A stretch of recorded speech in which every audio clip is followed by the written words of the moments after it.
Hi friends, ಎಲ್ರಿಗೂ ನಮಸ್ಕಾರ. Very good morning friends. ಇವತ್ತಿನ ಸಂಚಿಕೆ ಹಾರರ್ ಸಂಚಿಕೆ, ಬಟ್ ಮಜವಾಗಿದೆ. ಯಾಕೆ ಅಂತ ನೀವು ಕೇಳ್ಬೋದು. ಎಸ್, ಹಾರರ್ ಮೂವೀಸ್ ನೋಡುವಾಗ ಅಥವಾ ಹಾರರ್ ಎಪಿಸೋಡ್ಗಳನ್ನು ನಾವು ಯೂಟ್ಯೂಬ್ನಲ್ಲೋ ಅಥವಾ ಮೂವೀಸ್ನಲ್ಲೋ ನೋಡುವಾಗ ಕೆಲವೊಂದು ಪದಗಳನ್ನು ಕೇಳಿರ್ತೀವಿ. ಪ್ರೇತ, ಪ್ರೇತಾತ್ಮ, ಯಕ್ಷ, ಯಕ್ಷಿಣಿ, ಭೂತ, ಪಿಶಾಚಿ, ಈ ರೀತಿಯೆಲ್ಲ ಬೇರೆ ಬೇರೆ ಆಗಿರುವಂತಹ ವರ್ಡ್ ಕೇಳಿರ್ತೀವಿ. ಒಂದೇ ದೆವ್ವಕ್ಕೆ ಈ ರೀತಿಯಾಗಿ ಹಲವು ಹೆಸರುಗಳಿಂದ ಯಾಕೆ ಕರೀತಾರೆ ಸರ್ ಅಂತ ನೀವೆಲ್ಲ ಕೇಳಬಹುದು. ನಾನು ಕೂಡ ಅದರ ಬಗ್ಗೆ ಗೂಗಲಲ್ಲಿ ನೋಡ್ತಾ ಇರುವಾಗ ನನಗೆ ಗೊತ್ತಾಯಿತು, ಎಲ್ಲ ಹೆಸರಿನ ಹಿಂದೊಂದು ಕಥೆ ಇದೆ ಅಂತ. ಈ ಹೆಸರುಗಳು ಹೇಗೆ ಬಂತು ಈ ದೆವ್ವಗಳಿಗಂದ್ರೆ, ಅವರ ಕೆಲಸ ಕಾರ್ಯಗಳ ಮೇಲೆ. ಪ್ರೇತಗಳು ಬೇರೆ ಟೈಪ್ ಆಗಿ ಮನುಷ್ಯರಿಗೆ ಕಾಡುತ್ತವೆ, ಭೂತಗಳು ಬೇರೆ ಟೈಪ್ ಆಗಿ ಕಾಡುತ್ತೆ, ಯಕ್ಷ ಯಕ್ಷಿಣಿ ಅವ್ರು ಬೇರೆ ಥರ ಅವ್ರ ಕೆಲಸ ಕಾರ್ಯಗಳು. ಈ ರೀತಿಯಾಗಿ ಭೂತಗಳಲ್ಲಿ ವರ್ಗೀಕರಣ ಮಾಡಲಾಗಿದೆ. ಟೈಪ್ಸ್ ಆಫ್ ದೆವ್ವಗಳು ಇವತ್ತಿನ ಸಂಚಿಕೆಯಲ್ಲಿ ನಾವು ನೋಡೋಕೆ ಹೊರಟಿರುವಂತಹದ್ದು. ಹಾಗಾದ್ರೆ ಇವತ್ತಿನ ಸಂಚಿಕೆಯಲ್ಲಿ ಯಾವೆಲ್ಲ ಪದಗಳ ಹಿಂದೆ ಏನೆಲ್ಲ ಅರ್ಥ ಇದೆ, ಅವುಗಳ ಕೆಲಸ ಏನು ಅಂತ ನೋಡೋಣ ಬನ್ನಿ. ಎಸ್, ಮೊದಲನೇದಾಗಿ ಪ್ರೇತ ಅಥವಾ ಪ್ರೇತಾತ್ಮ. ಉತ್ತರ ಭಾರತದ ಕಡೆಗೆ ಈ ಪ್ರೇತ ಅನ್ನುವಂತಹ ವರ್ಡ್ನ ಜಾಸ್ತಿ ಯೂಸ್ ಮಾಡ್ತಾರೆ. ಯಾರ ಮೈ ಮೇಲಾದರೂ ಏನಾದರೂ ಬಂದು ಹೆಂಗೆಂಗೋ ಆಡ್ತಾ ಇದ್ರೆ ಇವ್ರ ಮೈ ಮೇಲೆ ಪ್ರೇತ ಬಂತು, ಪ್ರೇತಾತ್ಮದ ಕಾಟ ಇದು ಅಂತ ಹೇಳ್ತಾರೆ. ಈ ಪ್ರೇತದ ಕೆಲಸ ಏನು, ಇದು ಯಾವ ರೀತಿ ಒಬ್ಬ ಮನುಷ್ಯನ ದೇಹದ ಮೇಲೆ ಬಂದರೆ ಎಫೆಕ್ಟ್ ಮಾಡುತ್ತೆ ಅನ್ನೋದನ್ನು ನೋಡೋಣ ಬನ್ನಿ. ಮೊದಲನೆಯದಾಗಿ ಪ್ರೇತ. ಭಾರತದ ಉತ್ತರ ಭಾಗದಲ್ಲಿ ಪ್ರೇತ ಅನ್ನುವಂತಹ ಪದವನ್ನು ತುಂಬಾನೇ ಬಳಸಲಾಗುತ್ತೆ. ಇದರ ಮೇಲೆ ಹಲವು ಕಥೆಗಳು ಕೂಡ ನಮಗೆ ಕೇಳಿ ಬರುತ್ತೆ. ಪ್ರೇತ ಅನ್ನುವಂತಹ ಪದದ ಮೀನಿಂಗ್ ಏನಪ್ಪಾ ಅಂದ್ರೆ, ಹಂಗ್ರಿ ಗೋಸ್ಟ್ ಅಂದ್ರೆ ಹಸಿವಿನಿಂದ ಬಳಲುತ್ತಿರುವ ಒಂದು ಆತ್ಮ ಅಂತ ಹೇಳಬಹುದು. ಎಸ್, ಯಾವೆಲ್ಲ ವ್ಯಕ್ತಿಗಳು ಮದುವೆಗೆ ಮುಂಚೆ ಸತ್ತೋಗ್ತಾರೋ ಅಥವಾ ಜೀವನದಲ್ಲಿ ತುಂಬಾನೇ ಆಸೆಗಳನ್ನ ಇಟ್ಟುಕೊಂಡು ಆ ಆಸೆಗಳು ಈಡೇರದೆ ಸತ್ತೋಗ್ತಾರೋ ಅಂತಹವರೇ ಸತ್ತ ನಂತರ ಮೋಕ್ಷ ಪ್ರಾಪ್ತಿಯಾಗದ ಆತ್ಮಗಳೇ ಪ್ರೇತವಾಗಿ ಯಾರು ಇಲ್ಲದಿರುವಂತಹ ಜನಜಂಗುಳಿಯಿಂದ ದೂರವಿರುವಂತಹ ಪ್ರದೇಶದಲ್ಲಿ ಸುತ್ತಾಡ್ತಾರಂತೆ. ತಮ್ಮ ಜೀವನದಲ್ಲಿ ತಾವು ಈಡೇರಿಸಿಕೊಳ್ಳದಂತಹ ಹಲವು ಆಸೆಗಳನ್ನು ಈಡೇರಿಸಿಕೊಳ್ಳಲು ಈ ಪ್ರೇತಗಳು ಬೇರೆ ಮನುಷ್ಯರ ದೇಹವನ್ನು ಪ್ರವೇಶಿಸಿ ಆ ಮೂಲಕ ತಮಗೆ ಬೇಕಾದಂತಹ ಸುಖವನ್ನ ಪಡೆದುಕೊಳ್ಳುತ್ತವಂತೆ. ಅದು ಶಾರೀರಿಕ ಸುಖವೇ ಆಗಿರಲಿ ಅಥವಾ ಯಾವುದಾದರೂ ಶ್ರೀಮಂತರ ವ್ಯಕ್ತಿಯ ದೇಹ ಪ್ರವೇಶಿಸಿ ತುಂಬಾನೇ ಐಷಾರಾಮಿ ಜೀವನದ ಸುಖವನ್ನ ಪಡೆಯಲು ಇವು ಇಚ್ಛೆ ಪಡುತ್ತವಂತೆ. ಈ ಆತ್ಮಗಳೆಲ್ಲವೂ ಏನಾದರೂ ಮಾಡುವಾಗ ಯಾರಾದರೂ ಅವುಗಳನ್ನು ತಡೆದ್ರೆ ಈ ಆತ್ಮಗಳು ಯಾರ ದೇಹದಲ್ಲಿರುತ್ತೋ ಆ ವ್ಯಕ್ತಿಯನ್ನೇ ಕಿರುಕುಳ ಕೊಟ್ಟು ಬಲಿಪಶು ಮಾಡಿಬಿಡುತ್ತವಂತೆ. ಈ ಆತ್ಮಗಳ ಬಗ್ಗೆ ಚೈನೀಸ್ ಮತ್ತು ಟಿಯಾಗೋ ಧರ್ಮದ ಜನಗಳಲ್ಲೂ ಕೂಡ ನಮಗೆ ಈ ಬಗ್ಗೆ ಮಾಹಿತಿ ದೊರಕುತ್ತೆ. ನಾವು ಪ್ರೇತ ಎಂದರೆ ಅವರು ಪ್ರೇತವನ್ನ ಪಿನಿನ್ ಎಂದು ಕರೀತಾರೆ.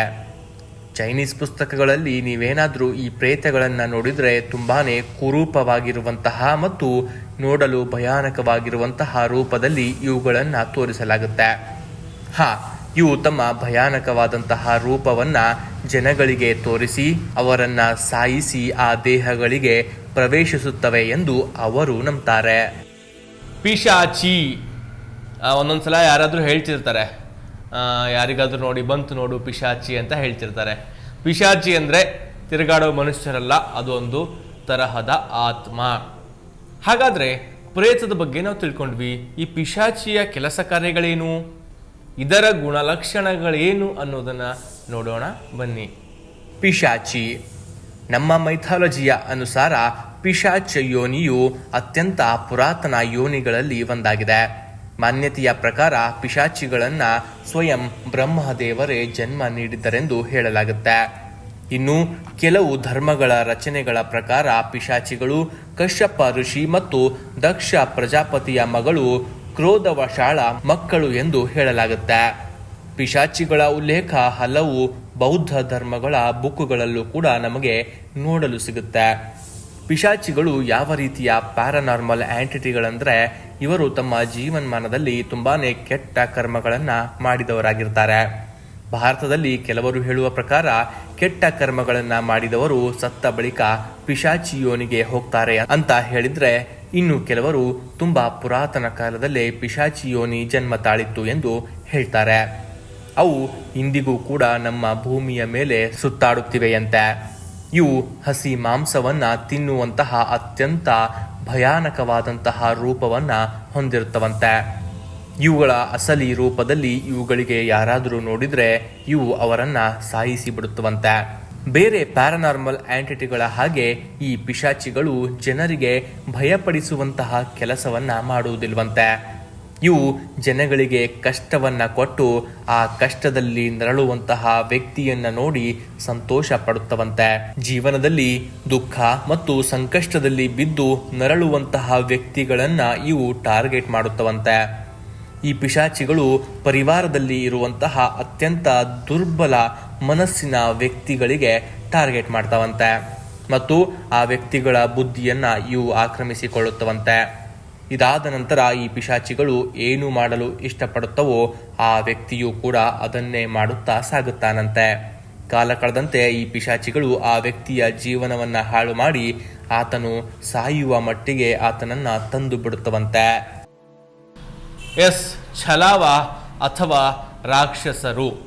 ಒಂದು ಉದಾಹರಣೆ ಕೊಡೋದಾದ್ರೆ, ರಾಕ್ಷಸರು ರಾಮಾಯಣದಲ್ಲಿ ರಾವಣ ಇರಲ್ವಾ, ಸೇಮ್ ಅದೇ ತರಹ ಈ ಛಲಾವ ಅಥವಾ ರಾಕ್ಷಸರ ಕೆಲಸ ಏನಂದ್ರೆ, ಇವರು ತಮ್ಮ ರೂಪವನ್ನ ಯಾವುದೇ ರೀತಿಯಾಗಿರುವಂತಹ ಮನುಷ್ಯ ಅಥವಾ ಪ್ರಾಣಿಯ ಹಾಗೆ ಬದಲಿಸಿಕೊಂಡು ಎದುರುಗಡೆ ಇರೋರಿಗೆ ಗೊತ್ತಾಗದೇ ಇರೋ ಹಾಗೆ ಅವ್ರ ಮೇಲೆ ಅಟ್ಯಾಕ್ ಮಾಡೋದು ಅಥವಾ ಅವರಿಗೆ ತೊಂದರೆ ಕೊಡೋದು ಇವುಗಳ ಗುಣಲಕ್ಷಣ. ಇದರ ಬಗ್ಗೆ ಮತ್ತಷ್ಟು ತಿಳ್ಕೊಳ್ಳೋಣ ಬನ್ನಿ. ಛಲಾವ ಅಥವಾ ರಾಕ್ಷಸರು ಇವು ಯಾವ ರೀತಿಯ ಆತ್ಮಗಳು ಅಂದ್ರೆ, ಇವು ತಮ್ಮ ರೂಪವನ್ನ ಯಾವುದೇ ವ್ಯಕ್ತಿ, ವಸ್ತು ಅಥವಾ ಪ್ರಾಣಿಯಂತೆ ಬೇಕಾದರೂ ಬದಲಿಸಿಕೊಳ್ಳುತ್ತವಂತೆ. ಈ ಛಲಾವ ಅಥವಾ ರಾಕ್ಷಸರು ತಮ್ಮ ರೂಪವನ್ನ ಬೇರೆ ಬೇರೆ ವ್ಯಕ್ತಿ ಅಥವಾ ಪ್ರಾಣಿಯ ಹಾಗೆ ಬದಲಿಸಿಕೊಂಡು ತಮ್ಮ ಎದುರಾಳಿಯನ್ನ ಬೇಟೆಯಾಡ್ತಾರೆ ಅಥವಾ ಬಲೆಗೆ ಬೀಳಿಸ್ಕೋತಾರಂತೆ. ಇವುಗಳ ಉದ್ದೇಶ ಒಂದೇ, ಎದುರುಗಡೆ ಇರುವಂತಹ ವ್ಯಕ್ತಿಯನ್ನ ಸಾಯಿಸಿ ಬಿಡುವುದು. ಇಲ್ಲಿವರೆಗೂ ರಾಕ್ಷಸರನ್ನ ಪ್ರತ್ಯಕ್ಷವಾಗಿ ನೋಡಿರುವಂತಹ ಅಥವಾ ನೋಡಿದವರ ಉದಾಹರಣೆಗಳು ತುಂಬಾನೇ ಕಡಿಮೆ. ಆದರೆ ಈ ರಾಕ್ಷಸರನ್ನ ಪತ್ತೆ ಹಚ್ಚಬೇಕಾದ್ರೆ ಒಂದೇ ಮಾರ್ಗವಿದೆ. ಅದೇನೆಂದ್ರೆ, ಅವುಗಳ ಕಾಲುಗಳನ್ನ ನೋಡಿ ನಾವು ಕಂಡು ಹಿಡಿಯಬಹುದಂತೆ. ಇವರು ಮನುಷ್ಯರ ಅಥವಾ ರಾಕ್ಷಸರ ಎಂದು ಕಂಡು ಹಿಡಿಯುವುದು ಹೇಗೆಂದ್ರೆ, ರಾಕ್ಷಸರ ಕಾಲುಗಳು ಯಾವಾಗಲೂ ತಮ್ಮ ದೇಹದ ಅಪೋಸಿಟ್ ಡೈರೆಕ್ಷನ್ ನಲ್ಲಿ ಅಂದರೆ ಉಲ್ಟಾ ಕಾಲುಗಳು ಇವಕ್ಕೆ ಇರುತ್ತವಂತೆ. ರಾಕ್ಷಸರ ಕುರಿತಾಗಿ ನಾವು ನಮ್ಮ ಹಳ್ಳಿಗಳಲ್ಲಿ ಹೋದ್ರೆ ಕಥೆಗಳನ್ನ ಕೇಳಬಹುದು.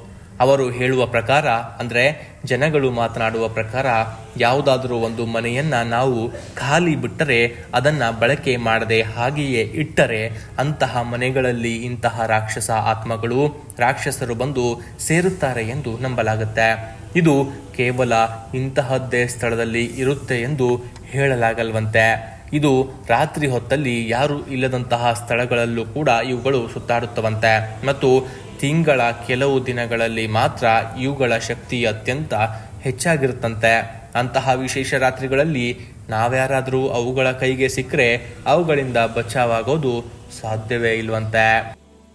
ಯಕ್ಷ ಅಥವಾ ಯಕ್ಷಿಣಿ ಇವ್ರು ಯಾವ ರೀತಿ ಅಂದ್ರೆ, ಇವರು ಜನಗಳಿಗೆ ಇಷ್ಟೊತ್ತು ನೋಡಿದವರೆಲ್ಲ ಕಾಟ ಕೊಟ್ಟು ಸಾಯಿಸೋರು. ಇವರು ಆ ರೀತಿಯಲ್ಲ. ಇವರು ಒಳ್ಳೆ ಜನಗಳಿಗೆ ಒಳ್ಳೆಯದನ್ನ ಮಾಡ್ತಾರಂತೆ, ಕೆಟ್ಟ ಜನಗಳಿಗೆ ಕೆಟ್ಟದ್ದನ್ನ ಮಾಡ್ತಾರಂತೆ. ಅಶೋಕ ವೃಕ್ಷದ ಮೇಲೆ ಕಾಡಿನಲ್ಲಿ ಅಥವಾ ನಾಡಿನಲ್ಲಿರುವಂತಹ ಅಶೋಕ ವೃಕ್ಷದಲ್ಲಿ ಯಕ್ಷ ಅಥವಾ ಯಕ್ಷಿಣಿಯ ವಾಸ ಇರುತ್ತೆ ಅಂತ ಹೇಳ್ತಾರೆ. ಅದಕ್ಕಾಗಿಯೇ ಅಶೋಕ ವೃಕ್ಷಕ್ಕೆ ನಾವೇನಾದರೂ ಪೂಜೆ ಮಾಡಿದ್ರೆ ಯಕ್ಷ ಅಥವಾ ಯಕ್ಷಿಣಿ ನಮಗೆ ಒಲಿತಾರೆ ಅಂತ ಹೇಳಲಾಗುತ್ತೆ. ಅಶೋಕ ವೃಕ್ಷಕ್ಕೆ ನಾವೇನಾದರೂ ಅಪಮಾನ ಮಾಡಿದ್ರೆ ಈ ಯಕ್ಷ ಅಥವಾ ಯಕ್ಷಿಣಿ ನಮ್ಮನ್ನು ಸಂಪೂರ್ಣವಾಗಿ ನಾಶ ಮಾಡ್ತಾರೆ ಅಂತ ಹೇಳಲಾಗುತ್ತೆ. ಇವರು ಒಳ್ಳೆಯದು ಮಾಡ್ತಾರೆ, ಕೆಟ್ಟದ್ದು ಮಾಡ್ತಾರೆ. ಅದಕ್ಕಾಗಿಯೇ ಅಶೋಕ ವೃಕ್ಷಕ್ಕೆ ಅಪಮಾನ ಮಾಡಬಾರ್ದು ಅಂತ ಹಿಂದೆ ಹೇಳ್ತಿದ್ರು. ಸೊ ಬೇರೆ ಕೆಲವೊಂದು ವರ್ಗಗಳಲ್ಲಿ, ಸ್ಪೆಷಲಿ ಇಸ್ಲಾಂಗೆ ಹೋಗೋದಾದ್ರೆ ನಾವು ಯಕ್ಷ ಅಥವಾ ಯಕ್ಷಿಣಿ ಅಂತ ಕರಿತೀವಿ, ಅವರು ಜಿನ್ ಅಂತ ಕರೀತಾರೆ. ಸೊ ಇದ್ರ ಬಗ್ಗೆ ಮತ್ತಷ್ಟು ಮಾಹಿತಿ ನೋಡೋಣ ಬನ್ನಿ.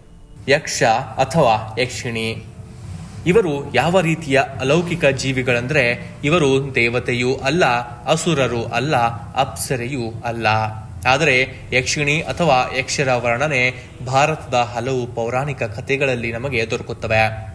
ಭಾರತದಲ್ಲಿ ಹಲವು ಆಚರಣೆಗಳಿವೆ. ಅವುಗಳಲ್ಲಿ ಯಕ್ಷ ಅಥವಾ ಯಕ್ಷಿಣಿಯನ್ನ ಖಜಾನೆ ಅಥವಾ ನಿಧಿಯ ಸಂರಕ್ಷಕರು ಎಂದು ಹೇಳಲಾಗುತ್ತೆ. ಇದೇ ಕಾರಣಕ್ಕೆ ಯಕ್ಷ ಅಥವಾ ಯಕ್ಷಿಣಿಯನ್ನ ಸುಂದರವಾಗಿರುವಂತಹ ಆರ್ಟ್ ವರ್ಕ್ನಿಂದ ನಮ್ಮ ಭಾರತದ ಹಲವು ಪೌರಾಣಿಕ ಪುರಾತನ ಶಿಲೆಗಳಲ್ಲಿ ಮತ್ತು ದೇವಸ್ಥಾನಗಳಲ್ಲಿ ನಾವು ಕಾಣಬಹುದು. ಯಕ್ಷ ಅಥವಾ ಯಕ್ಷಿಣಿ ಯಾರಿಗೂ ಕೂಡ ಹಾನಿ ಮಾಡದೇ ಇರುವಂತಹ ಪ್ಯಾರಾನಾರ್ಮಲ್ ಆಂಟಿಟಿ ಎಂದು ಕರೆಯಲಾಗುತ್ತೆ. ಆದರೆ ಹೇಗೆ ಮನುಷ್ಯರಲ್ಲಿ ಒಳ್ಳೆಯ ಮತ್ತು ಕೆಟ್ಟತನವಿರುತ್ತೋ ಹಾಗೆ ಈ ಯಕ್ಷ ಮತ್ತು ಯಕ್ಷಿಣಿಯ ಹತ್ತಿರವು ಕೆಟ್ಟ ಮನೋಭಾವನೆಯಿಂದ ಹೋದರೆ ಅವರು ಆ ವ್ಯಕ್ತಿಯನ್ನ ನಾಶ ಮಾಡದೆ ಬಿಡೋದಿಲ್ವಂತೆ.